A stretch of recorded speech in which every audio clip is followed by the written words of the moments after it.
Alright guys, I haven't posted a video in a while. I've been working on a fairly big project with no real way of videotaping it. So I'm making slideshows of how it's built, or how I built it. It's along the lines of the tiny houses on wheels that you see a lot of videos on YouTube. It's not a tiny house, it's just a studio for me to work out of. Not necessarily meant to be mobile, but I figured I'd make it mobile in case I had the opportunity to take it somewhere and work from a different location. It's something that could fit a lot of different self-employed people if you want to have a mobile business where you can work from a separate location. It doesn't have a full bathroom in it. It's only got a sink and a composting toilet, uh, and two separate rooms, one bigger than the other. But I figured I'd post some slideshow videos to show you how it was built, show you what I started with. I hope you enjoy them, and we'll get down to it. I bought this 1972 travel trailer from Craigslist. I got it from a guy who had lien sale paperwork on it. It was advertised as $200 on Craigslist, and I think by the time I got it registered in my name, it was around $450 or $500, which wasn't too bad because the four tires are good. The bearings, it has four-wheel brakes. It has the black water container. It has a freshwater container. Um, it had a lot of other things that I just didn't use. It had a full bathroom in it, shower, sink. It had a kitchen sink, a stove. Um, it did not have a refrigerator in it anymore. As you can see, it was kind of gutted. It was missing the kitchen table. It was missing the couches. Um, but for $200, the rims, tires, four-wheel brakes, fresh water tank, black water tank, that all well covered the $400 to $500 I had in it by the time I got it registered in my name. Not to mention, if you build your own trailer from scrap and you have to register it at DMV, you have a lot of things you have to do, and there's a lot of fees, and they evaluate the price of the trailer and base your registration somewhat off that. So I didn't want to have to deal with all that later.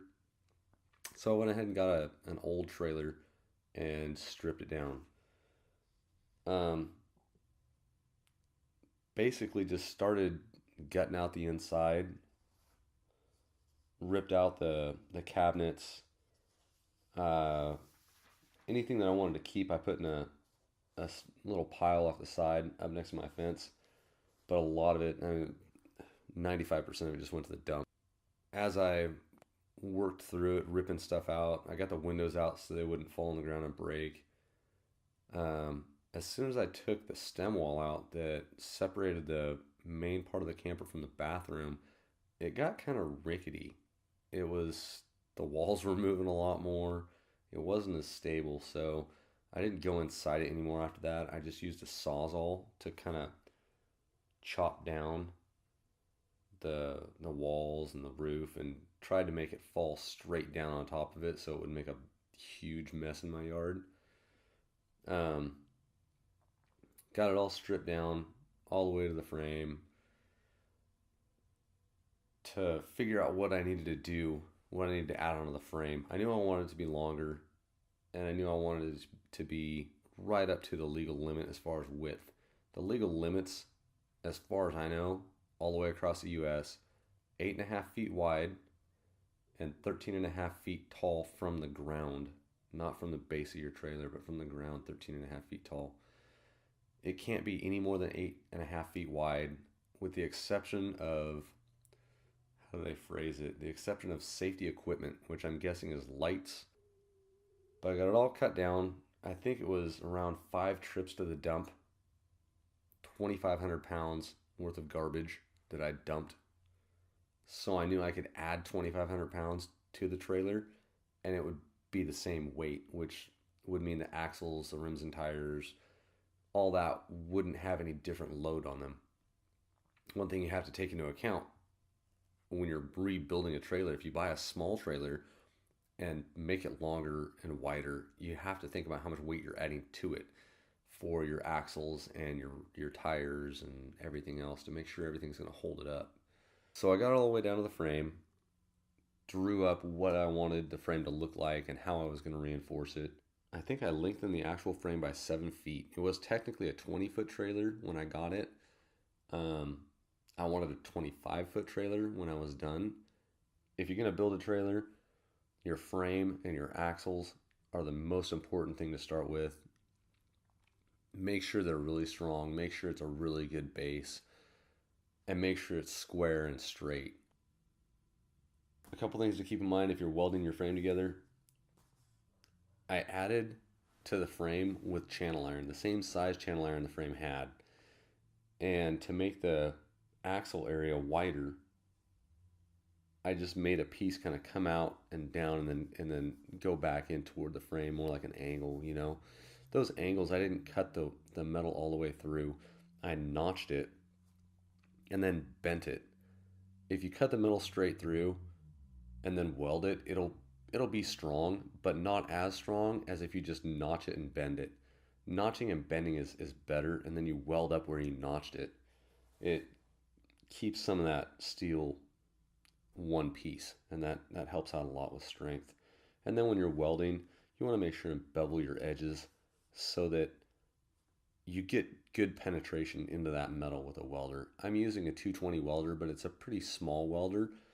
So I made a couple passes on these welds to make sure that I got good penetration and got a good solid weld in there.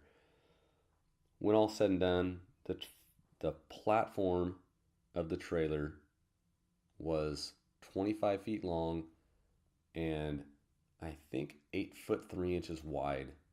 And I only made it 8 foot 3 inches wide because you have a 1/2 inch of siding and then a 1/2 inch of trim boards on each side.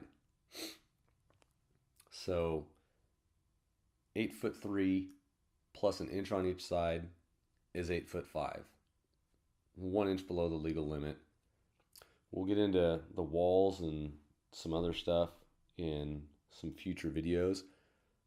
Like I said, this trailer's basically done now, but I'm going back through. I took a ton of pictures when I was building it. I'm going back through and I'm going to narrate a little slideshow for you so that you can see different ways that or different things that I did. Hope you enjoy the videos. I'll try and get as in-depth as I can. It might take 5 videos or so. So don't forget to like and subscribe so you see the next video when it comes out. Might be a couple days, might be a week. Just depends on how busy I get. Thanks for watching.